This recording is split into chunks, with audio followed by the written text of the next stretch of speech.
Agenda item 6, discussion of possible action regarding coordination of donation campaigns. I have met over the years with many people in this community who fund projects, they give money. I've also met with people who are in charge of raising money. At a recent meeting of the Paradise Valley Community College President's Circle, this item was on the agenda, and I was able to talk to people directly who were involved in this thing. And the unanimous advice I heard is you need to coordinate what you do. Right now, Carefree is in the process of getting donations every year for a Christmas festival. Joe Gemmel stopped me several weeks ago and said, I'm concerned with you going out and raising donations that you're going to mess with the people who are giving me money. What I learned from the people who give money is they don't like to get from multiple sources for contributions to the same entity. They kind of like to be hit once. What I also heard is that in corporations, it's kind of a fixed sum. If they give to X and they decide to give to Y, X gets hurt. I'm concerned that we coordinate this. Preliminary discussion with Melissa about where she's going to ask for funds. And right now, Native Americans aren't getting to the Christmas festival. We've also identified some of the big corporate givers to the Christmas festival. I think we can stay away from it. But we now have a third thing coming in here, Veterans Memorial. And I'm also, if you get down to the bottom of that, there's other fundraising campaigns that are going on in the community. I'm aware of new fundraising campaigns coming into the community. I'm concerned that this council addresses this issue. How are we going to make sure that if we go out and ask for money for the Christmas festival and the Veterans Memorial and Splash Pad and the amphitheater, how do we manage this so we don't wind up hurting ourselves and not looking very bright because we're going to the same people? Coordinating, that's a hard thing to do. I kind of think we can control the Splash Pad and the amphitheater because we know the corporations that we're going to.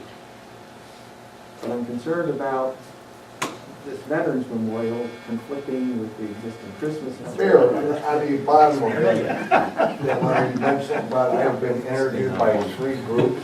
Yeah. What is that about? There is two groups have come to me and said, we'd like to interview you to know what's going on in the community. We have 2 things that are coming in to raise substantial funds, and they're talking over $10 million each. And we basically said, if we talk to you, we'd like you not to mention who we are because we don't know if we're going to do this or not. But one of those might really start to impact the town of Carefree. The other would be remote to Carefree. The other one is Mike Wold, a Carefree citizen who's trying to start a seminar out at the retreat center for veterans. He's going to be raising money from veterans groups and local churches to fund scholarships for that. He is not sponsored by the town of Carefree, but he'd like to say holding this veterans seminar in the town of Carefree at the retreat center. I just know that that's going on. I also know that, for instance, Kiwanis has just announced a large capital campaign, the food bank's in a capital campaign, and then we have the usual 501c3s raising money. That's our competition out there for funds. I'm really concerned more about us hurting ourselves with the Christmas festival. Mike Wold, I guess, is people can go to the same group from different perspectives.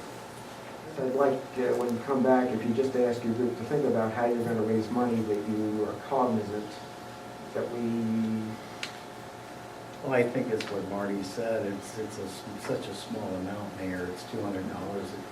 I don't see it really competing head-to-head with, you know, some of the Christmas festival. What I think it competes with is the one item you mentioned about the gentleman raising funds for wounded warriors or It's a seminar for veterans. He's looking to get 20 veterans every year out at the retreat center to talk about their experiences and solve problems in their lives. out of their service to the country. He's done this in Minnesota, he wants to start doing it in Arizona. It could be a marketing campaign by a business. It's tax deductible. This is how we spend our advertising dollars, by doing things like this for the town. It gives us the exposure that we're looking for. One hand from the public. Lynn? I just like, I know you're loud, but you still got it. I didn't mean that the way it might have sounded, I apologize. that's okay, my mother was looking at a Reader's Digest that said if you can identify somebody by one word, she said for me it was noisy. I just want to say that while $200 sounds like a small amount, I'm the person on the Christmas Festival Committee that goes around and gets the smaller donations from the merchants and from citizens, which most citizens don't donate, but the typical amount that we get from the merchants is between $50 and $200, and the pretty standard one is $100.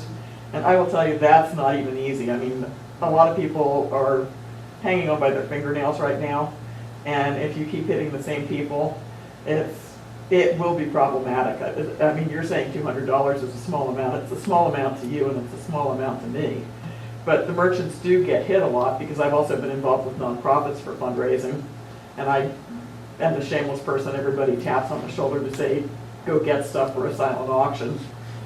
And they're hit all the time from multiple angles, and it nickels and dimes them to death. So, I mean, even with what you're thinking is a small amount, it's not a small amount when there are constant requests for it.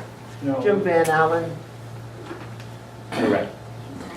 One thing that you might want to consider, Mike, is setting up a sales effort at all of our festivals.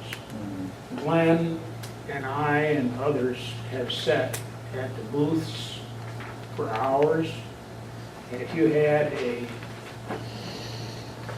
display, I think you could sell, correct me if I'm wrong, Glenn. You can usually set up the 501s, like Yeah. Lynn does with the photography photo contest, I right think- at the promoter's booth. I think the target has to be individuals, not the business community. And like Lynn. I agree with you. Lynn, I did a year before that shopping of the different merchants. And that $100 was tough. It's tough right after getting them going through a But if summer. you look